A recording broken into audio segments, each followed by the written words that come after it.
Welcome to the finale of Let's Talk About Culture. We are reading Reconcile, and we have made it to chapter 9. We are excited this evening. I am Kimberly Lewis, your host at Let's Talk About Culture.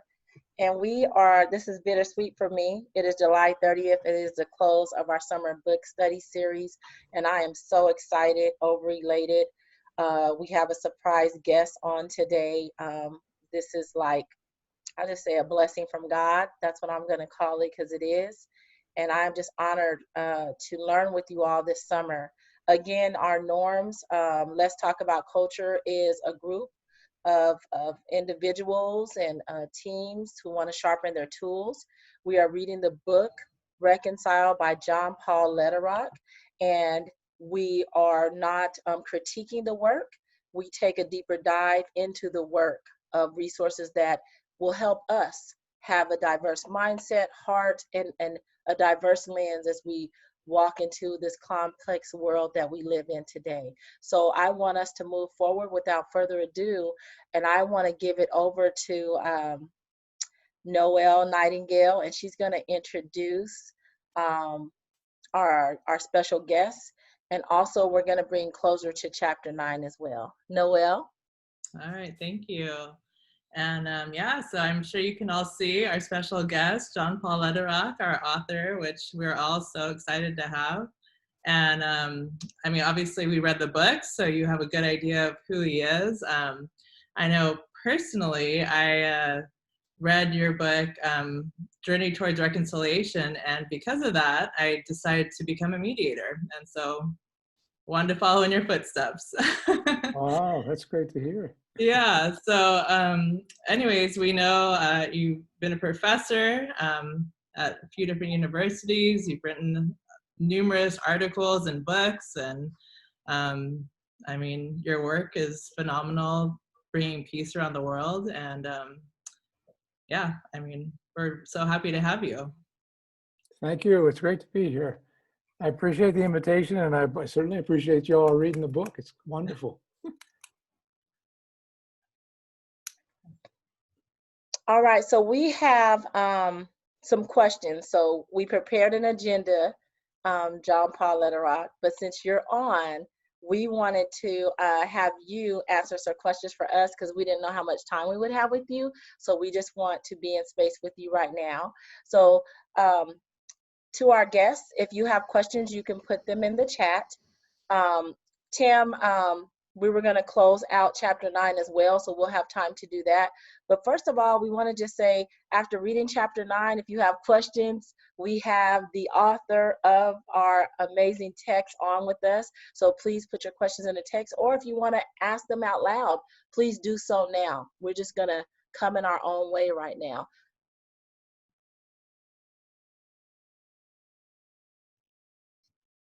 Does anybody have any questions? Don't be shy.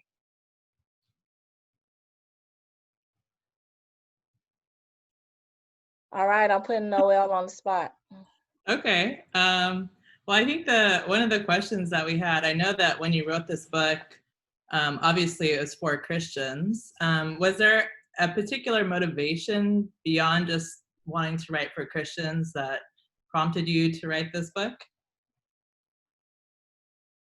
Well, Noelle, you mentioned that the version that you read was the first edition that was titled The Journey Toward Reconciliation. Yeah. So the version that you all have was a re-edition that dropped some chapters, added some significant revisions to several. There are a couple of new ones, and then there's more of a collaborative effort toward the end of people who work particularly with in settings of conflict that have added resources toward the end of the book. I say that because when I first wrote it, so the book was being developed in the 1990s, so it goes back a ways. And as Kimberly rightly noted, I come from a background that is academic and professional in my doctoral degree is in sociology, but a specialty in social conflict. And I have worked almost 4+ decades now internationally and across a lot of diverse cultural contexts, languages, and religions. And so my books that were written earlier, especially the ones that were, I'm kind of a recovering academic. Let me be very honest. I never felt quite at home in the academic world because you in principle have to sort of stop part of yourself in order to be adequately empirical and objective and sort of fit the language of your particular profession. And so my early books in the academic world had more of that that tenor to it. Written more to a wider, very diverse audience. They were not written particularly to a religious or more specifically to a Christian audience. Yet the reason that I came into all of this work was very much inspired by my own faith tradition. And so, sometimes in our wider field, that's actually a sub area of study, faith-based peace building or initiatives, particularly around interreligious dialogue. When religion has become the source of deep conflict in a lot of places that I worked, those are relevant. I come from what I would call a faith-inspired point of departure. And this particular book I wanted to write in part to the truth is to my own home community in a lot of ways. When I first wrote it, I had more of my denomination in mind, the Mennonites, which we espouse from the beginning of our particular denomination that dates back to the 1500s, 16th century period of the Reformation. We've espoused an understanding of the sanctity of life in the form of pacifism. But that doesn't always get expressed well in how we respond to and handle difference. We tend to want to create the whole of the kingdom in our own little units where we all kind of look and feel and see alike. And I felt that there was a real place, and there were colleagues certainly of mine who were pushing to hear more about that faith inspiration. And so the book started in part of trying to bring an understanding of what it is that not only inspired that work, but how I interpreted the relevance of that, and especially for a Christian denomination that is in a deeply hurting world, and where we ourselves are far often much more deeply divided than we should be. And so the nature of the book, as you've read, is often based on story. I do that also in my academic work, but in this case, it connects story, real life experiences with kind of a connection into how I understand parts of the Bible. Some of those experiences, for example, Psalm 23 was completely turned upside down for me during the experiences of living through a mediation effort between warring parties in the civil war in Nicaragua. And where when you read Psalm 23 in the middle of a civil war, it reads differently. The valley of the shadow of death, and the fact that you're walking not with a gun, but with a shepherd's hook, kind of a thing. The psalm itself had this deep tenor of the vulnerability that's actually experienced when you attempt to find that of God in every human being that you come across, even those who are deeply divided and may in fact wish you harm. And so it was writing from that combination of experience, story, connection to the gospel, but also to, I think, in conversation with my own denomination, and then expanding that out to a kind of a wider Christian audience. So that was the inspiration. It it's been interesting because over the years it's gained, I think, a wider reading audience. The re-edition certainly went to a wider set of folks than where it had gone initially.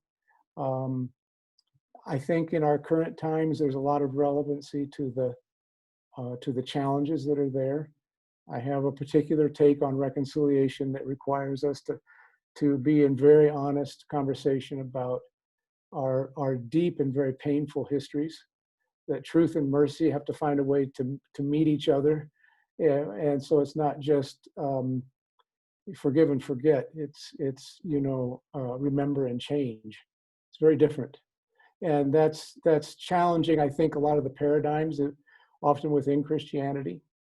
I know as a mediator, so I'll say this, and then maybe it will spark a lot more questions for anybody that wants to ask them.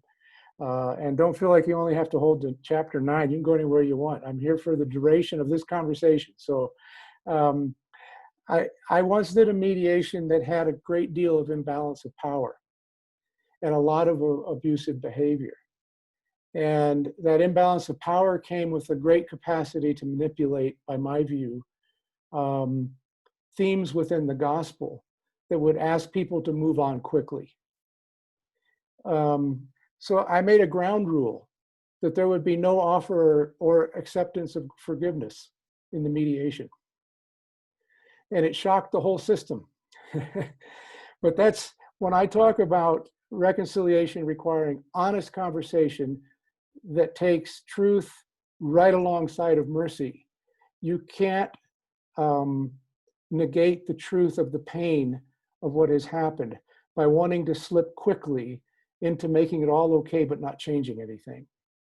And that was, it was, I think, useful because it permitted us to take greater note of when we use some of the deepest understandings of the Christian tradition in ways that manipulate our humanity and actually dehumanize.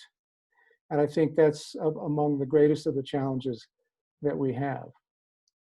So I'll stop there and put it back in Kimberly's hands. I thank you for sharing that. And Tim actually led me to this book. And what you just said is what really sparked an opening for me when I used to look at conflict as a sin. You know, when you grow up, I didn't grow up in church, but when I got into church in the 90s, a friend took me to church and we would talk about conflict, like God is not the author of confusion. So that kind of, I think it taught me to hold things in where there was really things that were unjust. And so your book has really changed my life. I thank you for writing it. I know some others had questions of me that I couldn't answer that maybe you can. And one was the analogies that you used were so real. You know, the wrestling with Jacob and his brother. And the one that brought me to tears was that sometimes in reconciliation, you may not get maybe that I'm sorry, that confirmation that that person hurt you. And I forgot what chapter it was. It might have been 4. But that right there, it brought me to tears, but it was growing tears of that's what I was looking for. But you may not get that once I began to understand that the person I was in conflict with or people I was in conflict with, they hold their truth just as well as I hold mine. And so that right there, I mean, this is so powerful. I wish I would have read it in the 90s. I'll tell you that. So thank you. Thank you, Kimberly. Yeah, that story of Jacob and Esau is very formative in a lot of ways. Because I don't know, you all can give consideration to this for a moment, just in terms of your own life. The story actually takes place across 30 years. So we don't often think of reconciliation as decade work or half-century work. But the reality is that the kind of harm that we've done to each other often requires that kind of patience and persistence, and also that kind of unveiling of truth that initially is not fully seen. I talk about the fact that one of the metaphors in that story is that when the relationship fell apart, Jacob ran out of fear from his brother. And the questions that accompany that are, what space is needed? Does reconciliation always require a quick movement together to take care of it? Obviously, time can do damage and time can heal. There's combinations of those, certainly. But in that particular story, it took a long time for the turn to come. And I sometimes feel that we don't adequately respect how significant that is in the kind of work that we may be doing. So There's a question in the chat that says, what happened to the general and the daughter? Did you ever cross his path? Yeah, so that particular story was one of those moments that was like lightning, where you have this deep, deep realization. But I did not have a predating relationship with that person. And I never saw that person beyond that particular event. It was it was about the self-reflection that I was needing to do about how I was projecting an image of an enemy of a person I didn't even know. And the shock of that event to my system was that that person was a father like me and a father of somebody who was really vulnerable. And so what shook me was the potential that me and all my great intentions to bring peace to the world, I was capable, without a doubt, I was capable of creating enemies and to do so unfairly. And so it was more that thing, that moment that has lived with me ever since. Yeah, so and I cannot remember, because I had somebody ask me just recently whether that story made it into the revised version, because I think the chapter got changed from the Journey Toward Reconciliation to the Reconcile book. But with that question being asked, I assume it must have appeared in Reconcile, or perhaps it was the earlier version. Awesome, awesome. No, it's definitely in your Reconcile book. Okay, good. Sometimes don't remember what you do. Awesome. Anybody else? Kim, I had a question for John. It's nice to meet you. I was looking at, I couldn't believe you were there. That's pretty neat to see you, to meet the author, but thank you for writing the book. So I have been talking with Kim. We do a lot of talking offline about the book. And as I began reading the book, I just started realizing the trauma that was starting to open up from past for me, some wounds that started to open up. And I didn't understand what was going on. I'm also in a couple other book studies. I see Renee Bryan on here because I'm also in one of those book studies, How to Be Anti-Racist. And so all this stuff was just coming up for me, and I wasn't dealing with it very well. And Kim was saying that's because you're going through this healing process. And so now that we're at chapter 9, I'm like, oh my God, now that I'm starting this healing, it's over. And I haven't been able to be on a couple of calls, but I want to ask you, are there any follow-up books that we can read? Because I feel like my journey of healing is still continuing. And I want to be able to continue the journey of healing, but also forgiveness too, because I've had to actually go back and have some conversation with folks that have done some hurt to me. And so I want to continue that. And I know that I can't do it in 9 chapters, but is there another book you could recommend that I can continue that journey? Yeah, well, it's a great question. It partly would maybe depend with a little deeper and longer conversation about where the real rub sits with your growing edge on this. There are a couple of books that I've written that are more broadly cast that may be interesting, that speak to some of this. You can go from shorter and more practical to a bit more wide-ranging. So there's a book called The Little Book of Conflict Transformation, and it's very short. I tell people when I used to assign it in my classes, I said, this is the only book this semester you can read over a bowl of cereal. So it's pretty much to the point. That particular book is trying to make a small case that we shouldn't lose sight that what's really significant is that much of this work is about finding ways to support enduring change and not just find solutions. Because too often our quick fixes just replicate the problems that we've got going. So that one kind of orients itself in that direction.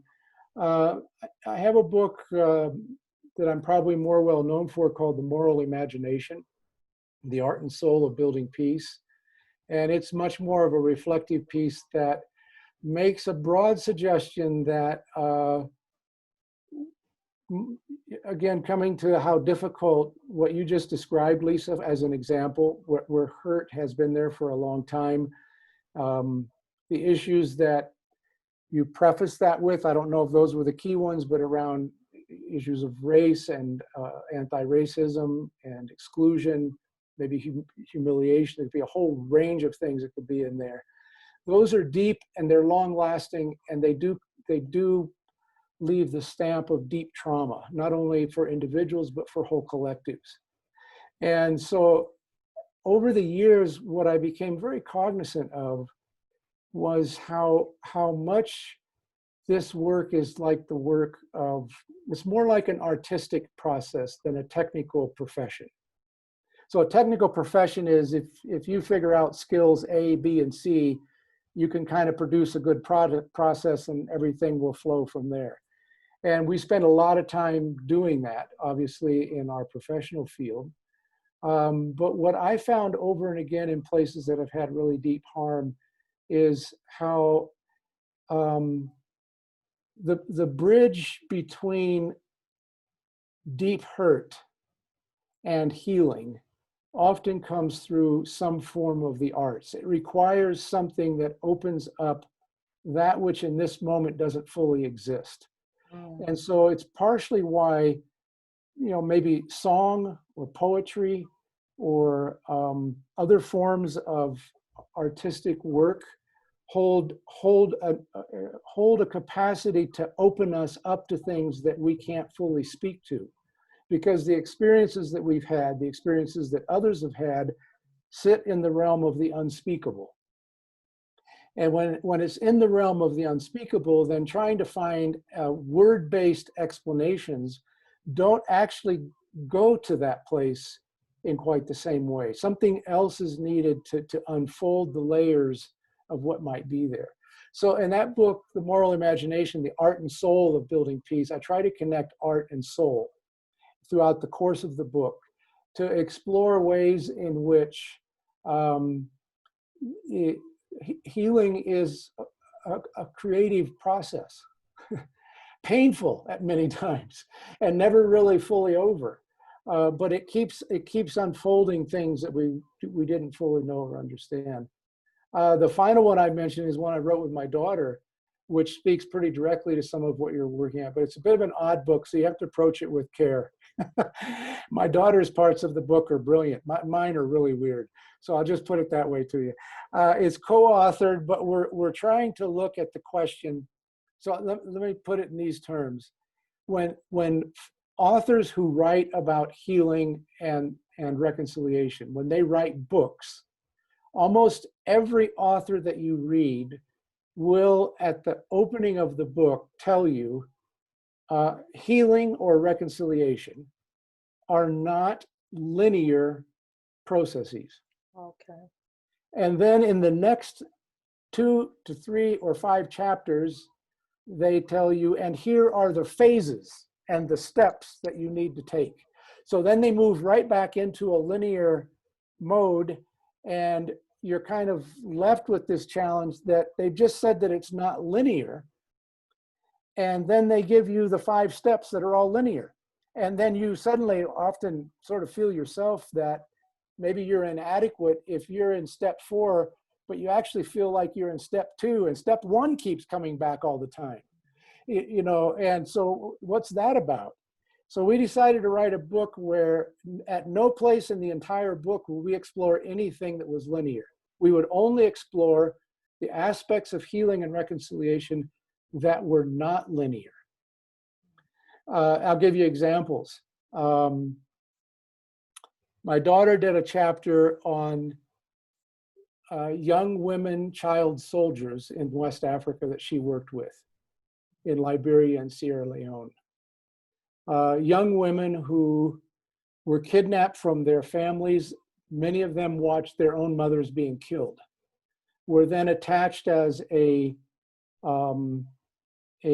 near slave partner to one of the commanders, birthed children with the kidnapper that they were taken from, and at the end of the war were no longer accepted back into the communities of their origin because of the acts that they had partaken in the process of that element.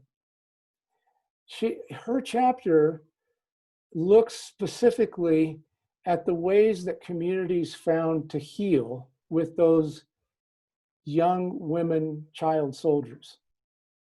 And the ways that they found to heal drew on the metaphors of the rituals of birthing and motherhood. That mothering became part of the way that people conceptualized the rebirthing of these people back into the community. It's a kind of an extraordinary set of things, but none of this, so most of you that I see here today, with rare exception, are in fact mothers. I see my own mother sitting here. And I know as a father sitting alongside my dear wife as a wonderful mother, there is nothing linear about parenting, about being a mother.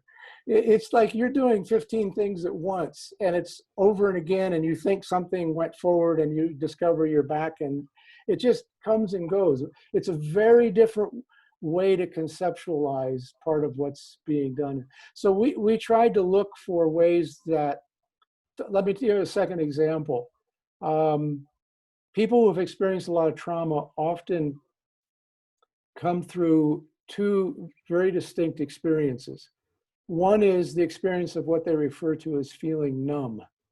So violence numbs. Violence actually takes life, but when it takes life, violence reduces the beating heart to no longer beating. That is, every vibration in the body ends. And when violence is experienced directly, often people talk about feeling numbed. They don't, and they talk about it as no longer feeling like a person. And that numbing sensation, among other things, is in a place where they don't feel the vibration of their own voice. They hear their voice, but they actually don't feel it in quite the same way. And much of the work is how they recuperate a sense of feeling like a person again. That was a phrase that was used over and over again. But it's also about retouching the level of where my voice is located. So voice, you know, is a very interesting phenomena, especially in the era of Zoom and virtual meetings, because right now I can show you something that's rather extraordinary. So right now in my body, I'm putting my hands right here where I can feel my vocal cords. And those vocal cords are moving with the air and the breath that's coming up from my lungs and my gut. And it is creating a vibration. And that vibration is being transmitted across the wires and into your room. And you are now receiving these very things that are happening here. You are receiving them, but they are vibrationally based, so that it's not just your ears that are hearing it. It is that the vibrations actually touch the whole of your body, which is why if you happen to be at a moment where a person tells a story and you even feel a shiver in your body, you may use the phrase, "I was so touched by that story," which is kind of a small window into the language, that this had something to do that went beyond just the content of the words and the physical way that they entered my ear and created meaning. It was about the way that my whole body experienced it. Now, I say that because that first part of this effort is often that people are attempting to reconnect with a sense of self and voice. That is, that the phrase that they often use is we felt like a person again. Even the word person in Latin, where it comes from, is person, by way of sound.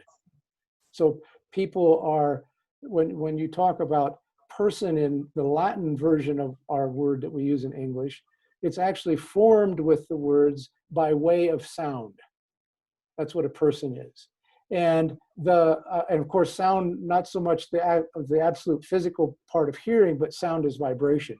The same with the Greek version of the word personae, but that actually is the reference to the masks that were used in drama through which people spoke and created the character. So to be a person was to have the breath come through that and out into the world to portray that I am. And this is what often the violence was about, was I no longer felt like I was. I am not. I was invisibilized. I was numbed. Now, within that, of course, it raises this extraordinary thing that sound is not linear. Sound is, because it's based on vibration, sound is penetrative. It moves through the cells. Sound is expansive. Sound can surround. You know, we've commercialized that by the speaker systems we create. So sound was a metaphor that quite often was at the core, was the image at the core of the early steps of healing. The second part of that was that in the experience of trauma, people often find that they repeat over and again some aspects of the experience that they've had. And even if they don't repeat it, it runs like a video without an end in their bodies and in their head. And so there is an element in which that repetitiveness, that circularity of going over and over again is actually very much a part of significant aspects of healing. Now, the difficulty we have is that the linear models would say, if you're going in circles, you're not going anywhere. But in reality, there's another way to understand going in circles. So let's take some of Christianity's primary rituals. I would wager, I don't know what denominations you all may be connected to and or, you know, religious backgrounds you have, but typically, if you would be Catholic, you would go to Mass. Eucharist would be repeated every time that you're there. If you're another kind of denomination, you might sing the same song over and again. It comes back. Now, that repetitiveness is never questioned as not going anywhere, because the purpose of that is not to go from A to B. It's to reconnect with the deepest sense of personhood and purpose in the world, to reconnect with the community that you're a part of, to feel the resonance of the wider presence and body. So quite often, there is circularity to ritual. It's repeated over and again, because going around is not that it's not going anywhere, it's because it's going deeper. It wants to get to a deeper place so that from that depth of reconnection, as it emerges, it has then an expansive quality. It can move out into your presence and out into the world. So as a metaphor, that repetition is to go around in order to go deep and retouch the purpose, in order to be present to the hurt in the world and the hurt in yourself. Wow. And so healing quite often for people who had experienced this was that when they found that there were others who had similar story, there was a sense of connectiveness. It was like connective tissue. But it also was a connectiveness that permitted an expansion that was able to offer and be of service to something far beyond the harm that had been such a shackle on their ability to feel fully human. But it was not something that was only done one time and then it's over. So I would often say, you know, the NGO world that I work with quite often, we have the demand put on us all the time that we have to prove that what we're doing is effective. And so we engage in some, you all may be in local community action, and you get very frustrated because you know and you feel that this has something, but you can't actually find the way that it's A to B, because it's not A to B, right? And then I noticed the religious world, and I think, I wonder if this philanthropy, or if this city donor, or if this government donor would ask the Catholic priest, why are you doing the Mass again? You've done it once. Was it not effective? Just, you know, why would you sing, great is thy faithfulness, this Sunday, and 6 months from now you sing it again, and 10 months from now you sing it again? Why would you do that? Because if you sang it once, it surely should have had its effect, and it's over. Now you're laughing because you know that that is such a misplaced idea. Yeah. But it makes no sense whatsoever. Yet this is precisely the sort of things that we tend to apply to this very complex arena of healing and reconciliation, which is why I constantly was making this metaphor that healing and reconciliation, they're like a horizon. They offer us something toward which we walk, but it's up to us to do that walking. And those pathways can be messy. Well, anyway, that third book was the one. It's called When Blood and Bones Cry Out, Journeys Through the Soundscape of Healing and Reconciliation. I get to rambling, I'm sorry, I don't teach anymore, so whenever they put No, you know what, you just wrote your chapter 10, so that was really good. I got so much more out of that, thank you. That is so powerful. I mean, I'm sure many have more questions, but as you're talking, and I go back to work on Monday, I don't know if it's virtually or not, I think about what is to come. And so we have a divide where we have parents who want their kids to go to school or need their kids to go to school so they can work. And we have parents who are like, no way, my kids are not going to school. We have leaders who want to go to school and leaders who don't. There was a city council meeting today, I believe, where they want to deny what the governor is saying and let's take our city back. So there's so much unrest in our community right now. What you just said, when we're under this umbrella of time constraints, and you have to show, because we're data driven, where it's something that takes time, and what you say in your book, it's a journey, it's a mission. Those things have they take different times. You don't know how long it's going to take. Mm-hmm. But we are under the gun, or under the, I shouldn't use that term gun, under the umbrella of you have to have this done, this report done. We have our, we have pressure. Our specific budget to do this, and you have to show that you did this, and this was tied to this. And everything you just said, you just gave the example of, okay, we need to look at longitudinal data versus, you know what I mean? We can't just, everything is not check a box. Yeah. This doesn't work like that. Oh, we talked about this, it's done, you understand it, let's move forward. There's so much unrest. So I don't want to talk your heads off. Does anybody else have any questions? Like, this is so powerful. Speak now, forever hold your peace. One of the things that I've been thinking about to ask you is, with the upcoming election, the day after the election takes place, like 49.5 or 49.9% of the population is not going to disappear or leave or go away. They also are not going to be happy. And they also are not going to readily say, oh yeah, that's what we want in this country, and we're just going to join in and do what the new person says. So, given that that doesn't seem to be on anyone's mind that I read about or talk to.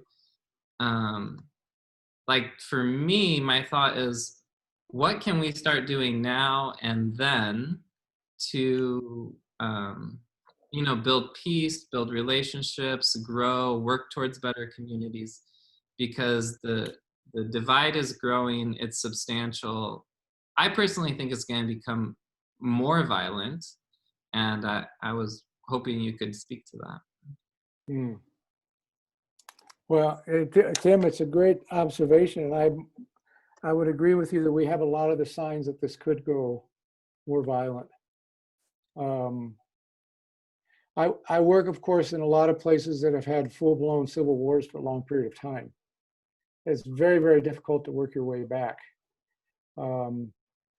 Tomorrow morning, most of the day tomorrow, I'm on a call with, because I'm a member of the support advisors to the Truth Commission in Colombia. It's a half-century war, nearly 60 years. And even the agreement that is ending that war is just hotly contested, highly polarized, similar to what we experience here in the US. So yeah, just a couple of thoughts, because I don't think our challenge is the fact that these are big and urgent issues. They always have been, and they will continue to be with us. So the challenge is, what steps, what ways, what mindset might we begin to develop? Because as you know from reading the book, one of the cases that I'm trying to make is that reconciliation is not just something that happens miraculously at the end and it's over. It's something that is a continuous and ongoing process. Even in the worst of polarization, there are deep seeds of reconciliation.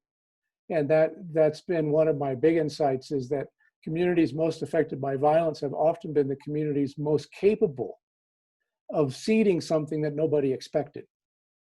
And so what I find, so I'll give you, like, maybe, I don't know if this is what you're after, but one or two thoughts around the specifics.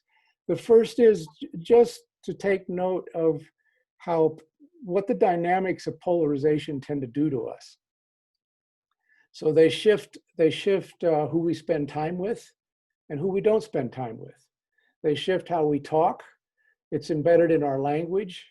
I have to constantly, because I tend to work a lot in these kind of worlds, but I also can have, my very regular, I've had enough, and so I just got to say, if they would just straighten up, and then my we they comes into my language real quickly. Just take note of when you use the word they.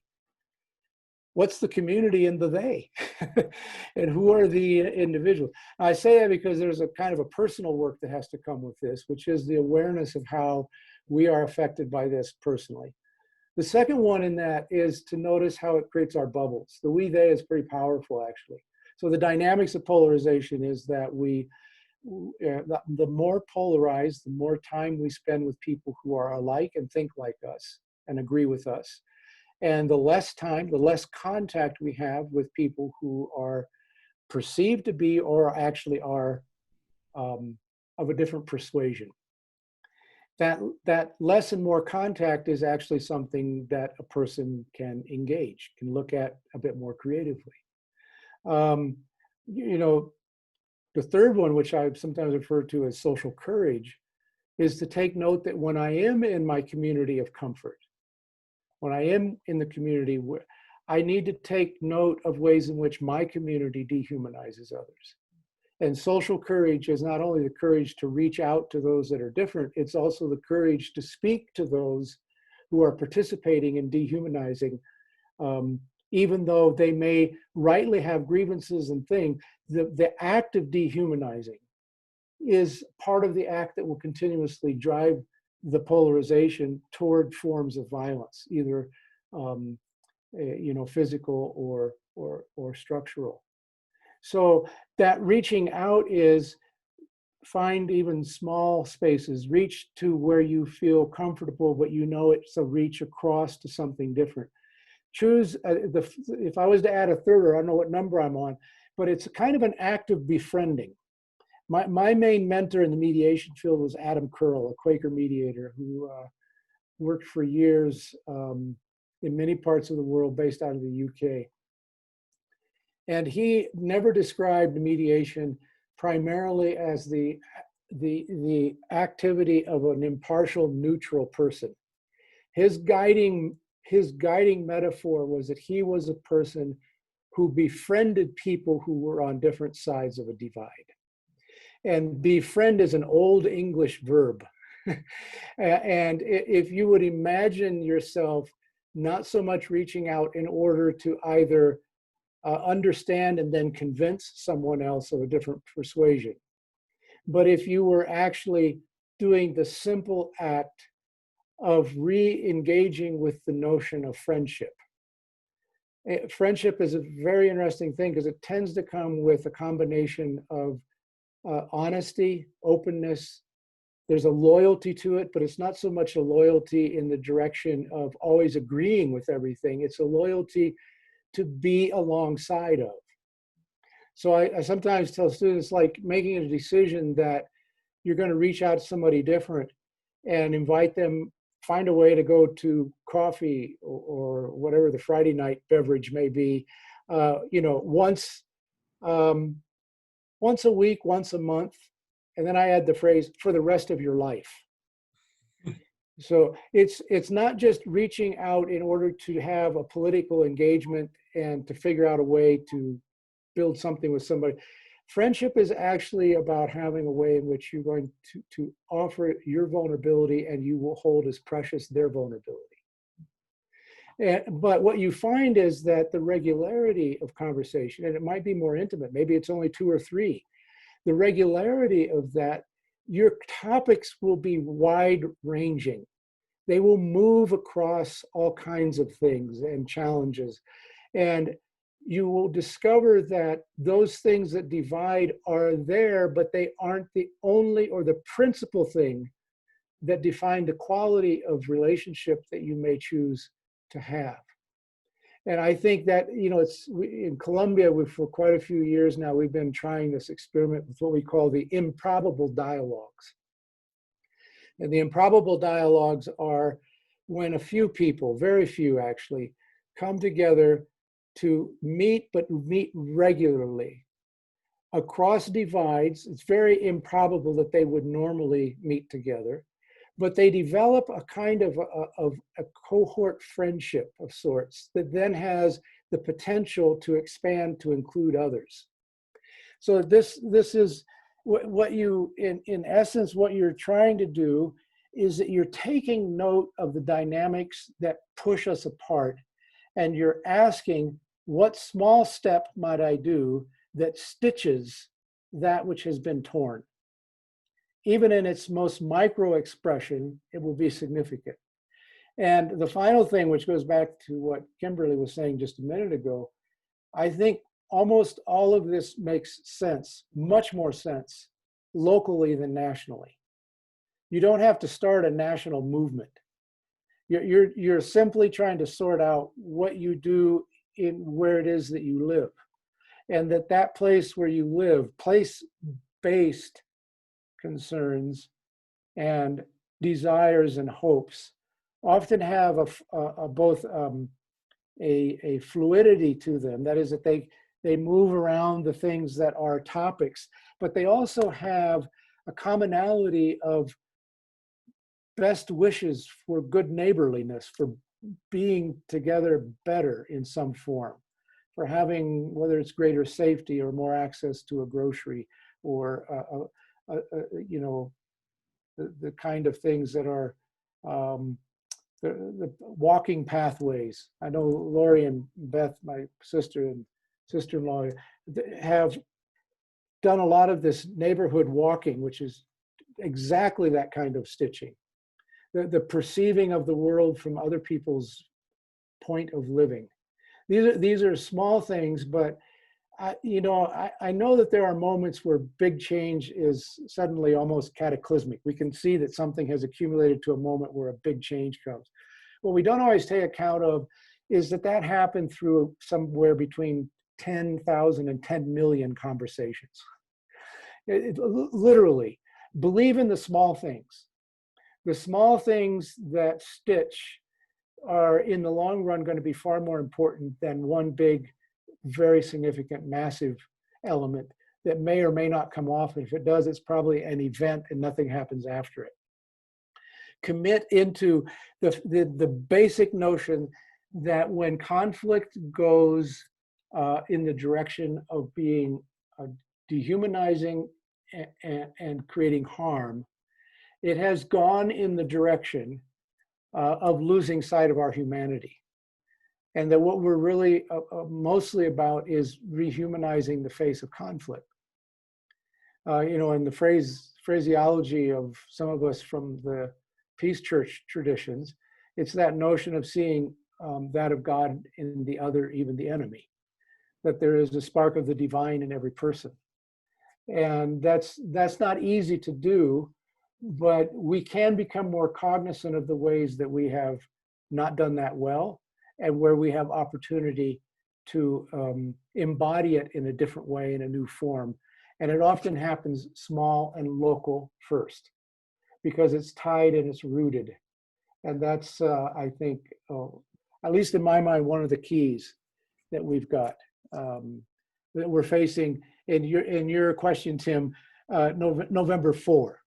The day after. But what we realize is that what I've just described is also November 2. And it happens to be, July 30 and July 31. And so it's not like there isn't, that we have to wait. It's that it is ever present with us and it will be with us. And if it does go sour, violent, and dehumanizing, that's ours. It's us. It's our legacy. It's not the fault of somebody else. So there's a kind of a deep, I think, understanding that for, as we say sometimes, for every finger that points out, there's usually 3 that point back. So just pay attention to the 3 first and give it some consideration. And I think those at least, they say that in war, the first victim is truth. I think in conflict, the first victim is trust. And the only way to move beyond the victimhood of lost trust is the courageous act of finding small ways to slowly rebuild it. And it will not rebuild quickly. It won't rebuild linearly, but it is that ultimately, our ability to assure a better community has to do with the quality of our relationships. That's the bottom line. So who is going to work at stitching relationships?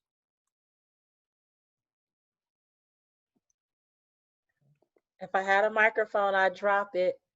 That was awesome. Thank you for enlightening us. I would like to read page 136 at the bottom. It says, may God grant us the innocence to dream and the wisdom, courage, and sustenance to take up the journey. You know what I mean? I just want to say, I'm just speechless. Like I could listen to you all day, John Paul Lederach, and I want to thank your parents for raising an amazing son and daughter. I don't know if you have more children, but they are gifts to this world that we live in. So I just honor you today. Thank you, thank you, thank you.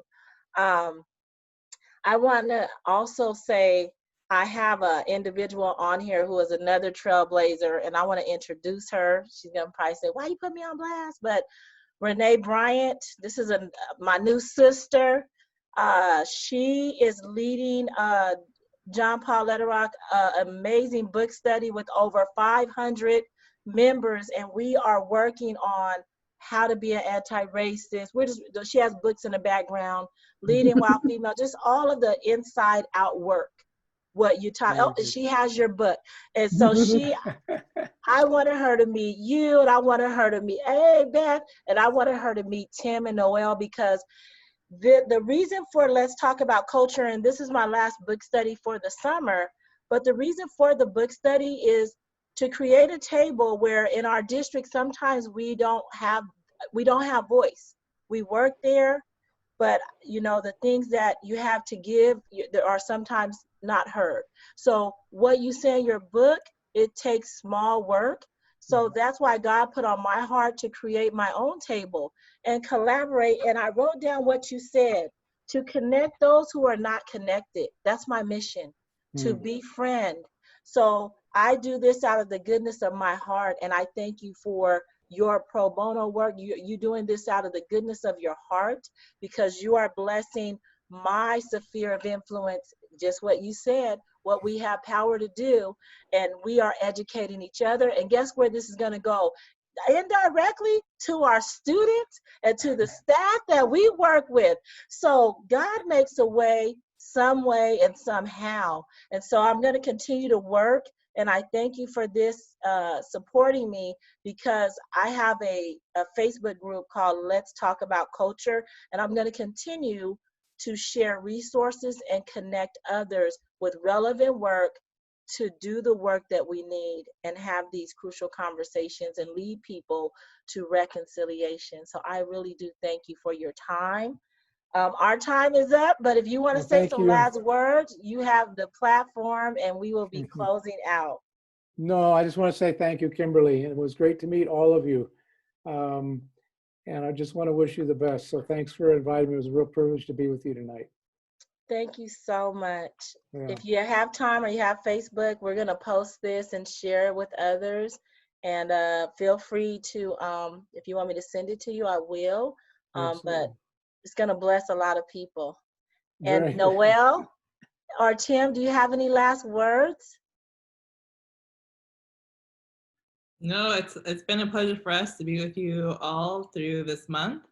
And Kimberly, thank you for inviting us to lead this. We hope that some of the techniques that we taught you is helpful in your everyday life.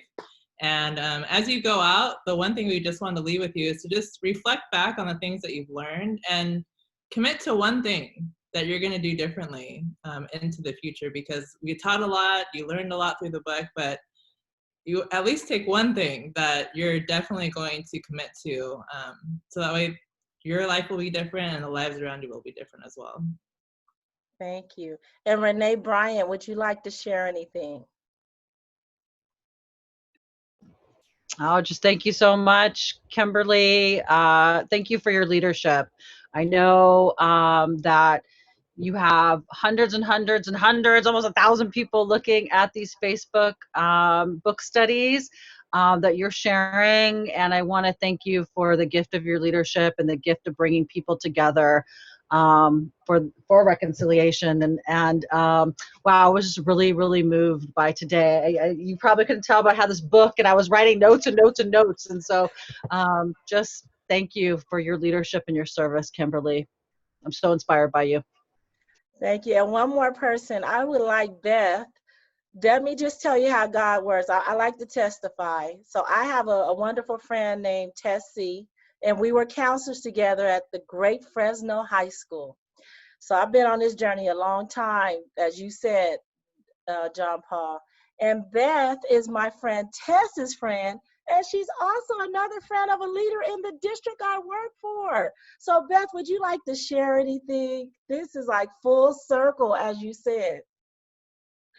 Well, I love that, how that whole thing happened. And then of course, it's always just a matter of if my brother's schedule is going to work out, because, you know, he's all over the world. I never quite know where he is, and trying to keep up with him. And then it worked out. So I'm really happy to see all of you that you're doing this work. I think this is incredible what you started, Kimberly. I mean, it's amazing that you're doing that. And a friend, you know, Tessie, is sister-in-law to one of my best friends, and then Kim is one of my best friends, and so the whole thing just came full circle. And then I invited my folks to come in. I'm glad to see my mom and dad there, and I'm just real proud of my brother and all that he's done, and I've learned a lot from him, and he's learned a lot from me. He probably didn't say that right now, but he's learned a lot from me. Just having me as a little sister was like a handful from the beginning. So I'm real proud of him, and I'm real proud of all of you for this journey that you're doing, because, you know, just to take your summer and say, we're going to work through a book like this to make things better, I just admire you. And I really honor you for doing that. That's what people need to do. So God bless you for doing that. Thank you, Beth. One- God bless you. Yeah. Thank you. Well, I want to say one last thing, and we're going to end. I know it's late in different areas. Tim actually introduced me to this book, and they have an organization, well, business, and it's called Nightingale Resolutions. Did I get it right? And I want to share, because one thing I'll tell you is sometimes you don't know what support is out there. And I want to connect Nightingale Resolutions with people that I know, principals, consultants, because the work that they do is very powerful. That is who introduced me to the work of John Paul Lederach. Okay, so I was asking for a book like Lisa did, and this was the first book that he chose for me to read, and it changed my life. And so hopefully I want to get him on to introduce him to our Leading Wild Female group, because we have some amazing people doing this journey work that John Paul speaks of. And although our book study is closing for tonight, until I'll probably have some pop-ups. I'm going to ask the Nightingales to stay on, because Tim is actually going to share some things on there, and I'm going to record it, and then I'm going to post it if he has time. If not, we're going to follow up next Thursday. So I just want to say thank you all. And if you have time to stay on, Tim and Noel, please stay on for a few minutes. And go ahead. Just real quick, are we still going to introduce Judge Gottlieb next week? Yes. Okay. Do you want to speak about that? So I just wanted to mention, so Judge Gottlieb, he worked with Noel and I. We both worked in an endeavor called Restorative Justice, and he partnered with us in that. And Judge Gottlieb has been committed to providing resources to the community. And so he worked for a few years on a resource called Stop Hate and Respect Everyone. So it's an acronym for SHARE. And Judge Gottlieb has been invited by Kimberly and I to share about SHARE and the ways that he's seen it make a difference for people. And so we just want to make that Judge Gottlieb's resources available to you next week, Thursday. So for those of you who have been on today and you are available next Thursday, please consider joining us for that. Well, He's offering it free, his the program. and Tim co-authored the resource too. So Yes. So that's Thursday. Thank you. I know. Thank you for your time, everyone. And Thursday we'll be sharing the Stop Hate program with you all, free resource. And I'll see you next Thursday. And yes, this is the close of our book study. Thank you, John Paul. Thank you. Have a good evening. Bye, Beth. Bye, everybody. Bye. Bye, Terry, Renee, Lisa, Rain, Karis, Rashonda, Kampa, Trisha. Bye, everybody.